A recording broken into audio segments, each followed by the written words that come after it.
Hey everyone, welcome to another LEGO review. Today I have the LEGO Lord of the Rings Barad-dûr. This is set number 10333, has 5,471 pieces and retails for $460. Barad-dûr is the second Lord of the Rings set in a row, with Rivendell releasing in 2023, which ended a 10-year gap of LEGO Lord of the Rings sets. And then now in 2025, there was the release of the Shire, so far it's been yearly releases of these large LEGO Lord of the Rings sets, and it's great that Lord of the Rings is back. And there was the Balrog book nook as well. There is a warning in the bottom left corner because there is a light brick included. The 18 plus sets always have a full black box with the model in the middle, but that warning label definitely does not look good. This is one of my first sets that includes a warning label like that, so it definitely was weird to see. I had also gotten the sound wave, which came with the sound brick, and the same thing was there. On the side of the box, there is a very cool look at the top of the tower with the Eye of Sauron. The other side just has more warning labels. On the back of the box, it shows the full interior and some close-up pictures of some of the rooms, as well as all the different levels on the bottom right. And on top of the box showcases all the minifigures included.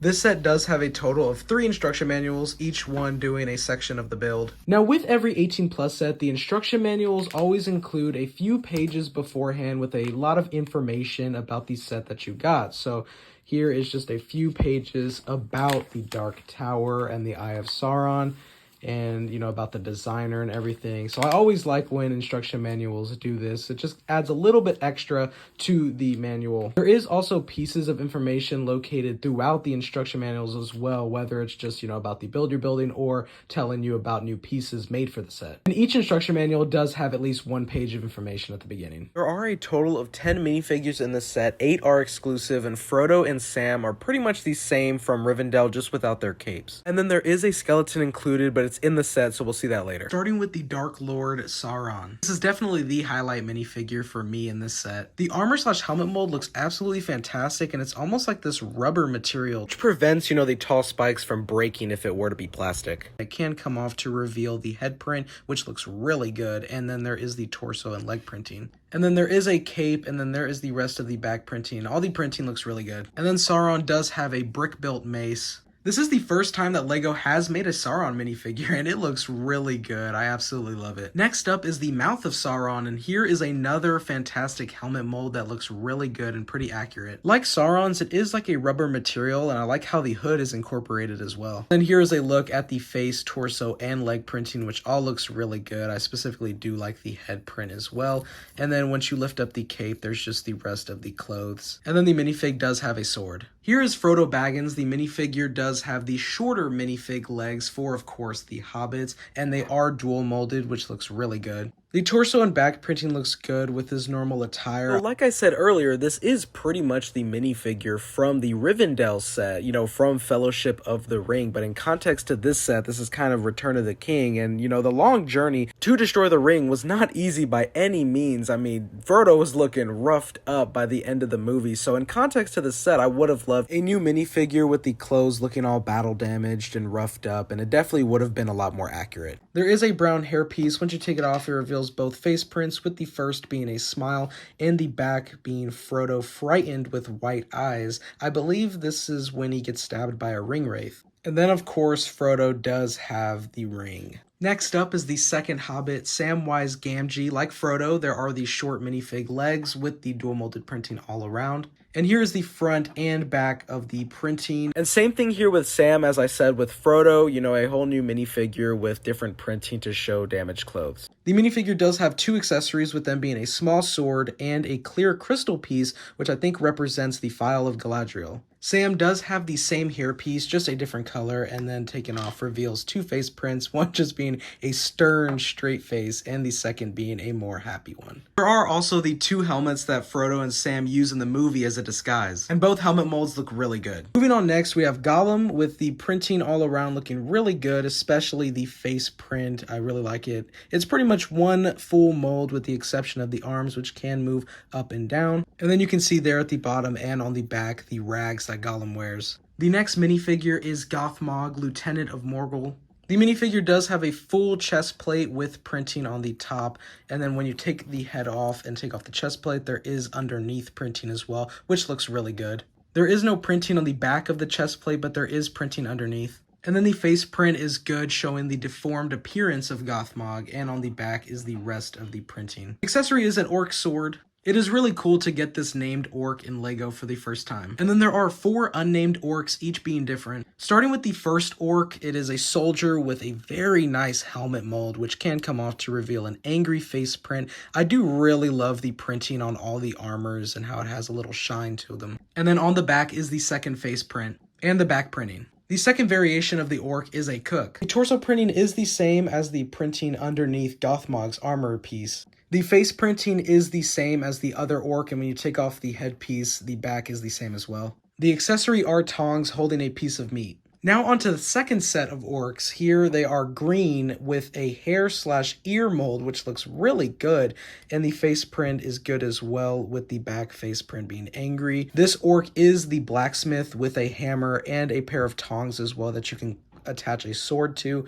The torso and leg printing looks really good, showing a different variation of armor. The second variation of the green orc is a soldier with a new shield mold for Lord of the Rings with some printing on it. It looks really good. I do like the variation of this armor as well. It is the same face print and headpiece. I do really like the inclusion of these 4 orcs, each being a little different from each other so that you can fill out these rooms in the interior. And I like the different positions that the orcs have, like the blacksmith and cook. So there is a small build that you put together first in the set, and it is a small part of Mount Doom where Frodo and Sam have to go to destroy the ring. It's got some really great rock work, especially here with the platform using like some snot techniques and various slopes. It looks really good. And then right here, this 1x4 translucent orange, it states in the instruction manual that this is a new color for this set. And there are a bunch of them in here, so that's pretty cool to see. There are also some translucent yellow slopes here on each side, mixing with that orange in the middle for a little variation in color. And same with the rock work, you know, there's a mix of dark tan, light bluish gray, dark orange, and medium nougat. So there is a lot that all works well together. So there is space to place the minifigures, and you can even squeeze Gollum in there as well, you know, kind of, you'll have to move the figs around a little bit, but there is space for all 3. And then this is about what I was saying with Frodo and Sam, you know, this is them at Mount Doom, and they were looking pretty roughed up in the movie, but here, you know, the clothes are all good. I think this isn't even the outfit that Frodo had. This is a nice inclusion in the set. It's an extra detail and a place that you can display these minifigures on. And here is Barad-dûr. It is insanely massive. Coming in at 32.5 inches, this is a phenomenal build. The building process was good. It was definitely very fun to just build each section and just keep stacking, and it just kept getting higher. I also do love the use of dark brown and reddish brown pieces throughout the bottom and mid section to really give that look of the lava reflecting off the dark tower. It adds extra detail, and it really is just some nice accent colors. So starting with the lowest level in the first section that you build, all around the base is rock work and a bunch of lava. For the lava, it's translucent yellow, red, and orange, so a lot of variation for the lava, and it looks really good. And I do like that the translucent yellow does have a little bit of shine to it. It kind of glows in light, which is really cool. The build continues that rock work from that first small build of Mount Doom, and it just looks really good leading all the way to this side here. I love the use of different colors to really give it a detailed look, and it all just blends well together. And then on this side is a lava stream. In the middle here is the bridge leading up to the front gates, and there is an archway above, which looks really good. Definitely gives off that menacing look. And same with the bridge with the spikes on the outside. There are also some black wedge plates around the lava for the rock look. And then around the structure of Barad-dûr are 10 spires or towers. There are 2 large, with them being in the front, and then 5 of the small ones and 3 of the medium size. Each one just has a really good design and really just gives off that terrifying and menacing look and just how fortified this fortress is. And then here's a closer look at the dark and reddish brown pieces here at the bottom and behind these black plates up here as well. It really does look good. I think it does create the illusion of the reflection of the lava, and I think it was a good choice. So on this side, there is actually a function here if you see this brick, and if you twist it, it opens up the front gates. It's just a very fun play feature to do, and it works very well. And here's a look at all the Technic pieces that make it happen. So on the left side is a cage hanging over a lava pit by chain with a skeleton inside, and you can just move it all around and it just dangles there. The lava is consistent with the outside still having some rock formations. And then on the middle and right side is the forge. There is a shield rack and helmet stand with 2 of each, as well as a sharpening wheel here in the middle, which is a good design. There is also a barrel with some weapons and a water bucket. And then on the right side, there is another helmet stand over there, as well as some shoulder armor. There is also an anvil, and like the sharpening wheel, it's a good design. There are some steel ingots here just lying around, as well as the fire pit to where you can smelt the weapons, and there is also a pair of tongs right here. And I just love how the lava is dripping down from the wall. On the far right side is a cave that Gollum uses, and if you take Gollum out, there's a fish. And then above the cave, you can actually pull this small section out, and it reveals a spider. Overall, it's a very spacious interior, and I like the detail in the forge. Moving on to the next section above. This section continues the architecture with these spires out, but these are smaller and all the same design. And it continues using the dark brown and reddish brown, as well as some dark orange too, and it just looks really good. At the bottom here are 2 clip pieces which attach to the lower level, which I'll showcase after the review of this section. So on this right side is a small tower with 2 flames on the bottom, as well as some rock work on the side and down here as well. On the other side is a second tower, but on a more raised platform. And like the rest of the tower and spire designs, these are really good as well and continue that terrifying look. And then underneath the tower is another spire, which is smaller, but of the same design of the bottom section, as well as more rock work continuing, that big mountain section that is a part of the front of Barad-dûr, and it just looks really good. Now, the interior of this second section is a cafeteria. So there is another small section that can be pulled out that has a sticker showing 3 of the great rings. So these are the 3 rings of power for the elves. At the top is Vilya, middle Narya, and bottom Nenya. I like the little Easter egg and detail that can just be pulled out. So here on the left side of the cafeteria is a drink barrel with a dispenser, and there's actually some translucent green pieces on the bottom like there is some spillage. And then there is a barrel next to it for storage. In the middle is the big table that's just filled with cups, utensils, and food with 3 chairs down here for orcs. And then there's even a bone on the floor and some clip pieces for if you want to put any fallen food. And then in the back is a table with some storage for some ingredients and a cleaver. There is also a small pot as well as a chicken and a long bone. And then on this side is actually a food board that I think is just telling what the food of the day is essentially. And I like how there's a little chalk piece right there as well. And on the right side is a pot hanging over a fire cooking some carrots as well as a lava stream. And the rock work continues here. We got some minifigures here. These orcs are talking, having a conversation while the cook is over here cooking some meat. I like all the details and the design of this cafeteria. I also love how it's just packed with food. So the second section simply just slides in smoothly and clips. And just like that, it fits perfectly and it's very sturdy when it's connected. And now time for the third and final section. The bottom of the third section continues the mountain part. I really do just love the design of the rockwork throughout the Dark Tower, and I love the use of different slope pieces like the large ones here. It just adds all those accent colors to the build. And then at the bottom here are some outstretched parts of the structure, and on the right side are 2 windows with the grill pieces in front with some orange in the background, and then a little bit more rockwork. As we move on up on this side, I like how there's like a big staircase with what looks to be big doors right here as well. It's a nice detail, and I like the use of these pieces here. There are flame pieces located throughout the build, and then there's 2 more sections of windows, with the first one right here, and then the last one having 2 sets of smaller windows. And I just love the continuation of using, these sharp pieces. And then especially right here, I mean, it's a very accurate look. I really like it. I will say on the higher tower, you can see some of the colored pieces behind the black panels, which is a little bit of a disappointment. Here at the top, these blade pieces right here were recolored in black for the set, and it works very well. And then there are 4 spears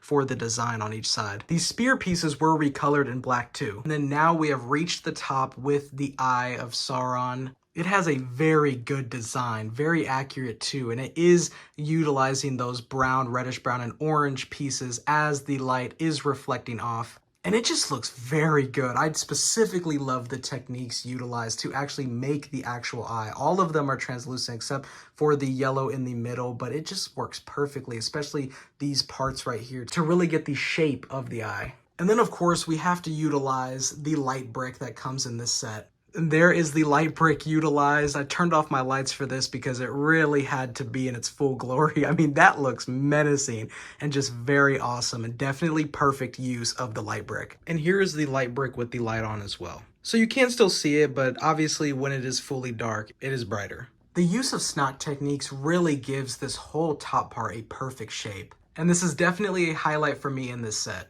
The building process of getting this tower was pretty cool. It's essentially stacking large panels and then the ones in between to get this rounded shape. It reminded me a lot of building the engines of the Razor Crest. You're using, a lot of brackets and then you're attaching each panel to the top and bottom part. Here's a closer look at what I'm talking about. Starting with the lowest floor, we have the throne room for Sauron. The throne is a great design and Sauron looks awesome on it. On each side is a banner, both are stickers. So there is a function, and if you see this ball joint, you simply just pull and the throne opens up to reveal a map of Middle-earth in the background, as well as a Palantiri orb or seeing stone that actually has the White Tree of Gondor on fire. And on the back side, it has the Shire on fire. And I really like the spiky design surrounding it. There is also a sticker on each side showing the doorway. It's a very fun and smooth feature to do. Above the throne room on the wall are 2 axes for detail. So there are a few details in this room. Starting off in the back with these shelves, there are printed pieces showing a bunch of scrolls. And then in the middle is a small desk with a letter and a quill. A sticker next to the desk displays the mithril armor that Frodo wore under his outfit. There is a big sticker in the back with a bunch of books and what looks to be a fell beast there on the top shelf. And the fell beast was the gift with purchase for the set when it released. And there is one more large sticker which is showing Sauron with the One Ring. And then the last room at the top of the tower has a big wooden ladder as well as a paper in the middle on a sticker. And then there are 2 more larger stickers with shelves full of books and scrolls. There are a good amount of stickers in this set, and a lot of them are large. With the review section over, now it is time for my thoughts on this set. I absolutely love it. I think Barad-dûr looks very good. It really does get the micro scale look and an accurate look to the on-screen tower. I love the interior with slight references. There could have been more. I think Rivendell had a lot as well, especially the throne room from Sauron. That definitely is my favorite one. This being the second Lord of the Rings set to release after Rivendell was a great choice because, Rivendell was so elegant and hopeful and bright, and then you get the terrifying and dark tower. It's a very good contrast between the two, so I'm glad that LEGO went with Barad-dûr. I also love the choice of using the dark brown and reddish brown to have the illusion of the lava reflections. I think it just adds a little bit of depth to the color, but you still get the dark tower and everything. I really like the minifigures. Of course, Sauron himself, getting him was very cool, and the little build of Mount Doom was great to get. But yeah, overall, I love this set. I do think Rivendell is still better. Rivendell is honestly one of the best LEGO sets in general, but I think with this one being the next one, I think it did a great job, especially the actual Eye of Sauron. I mean, it looks very good. So overall, I had a very fun time building this one. I think the design does a very good job at capturing the menacing and terrifying look of Barad-dûr. So anyways, that is my review of the LEGO Icons Lord of the Rings Barad-dûr. Definitely lightsaber slash that like button and hit subscribe with the bell on so you do not miss any upload. I hope you all have a great day. Thank you so much for watching, and until next time, peace.